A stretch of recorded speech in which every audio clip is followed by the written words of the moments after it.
In this video, we're going to guide you through how to turn off echo cancellation mode on Discord, step by step. If you find this tutorial useful, please subscribe to our channel for more tech tips, tutorials, and helpful guides. Start by opening the Discord app and ensuring you're logged into the correct account to access your settings. Next, tap on your profile icon located at the bottom right corner of the screen to open your profile page.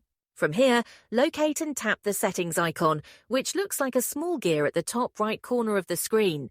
Once inside the settings menu, scroll down and find the voice option, then tap on it to proceed. In the voice menu, scroll until you come across the echo cancellation option. This feature is enabled by default to help reduce background noise during calls.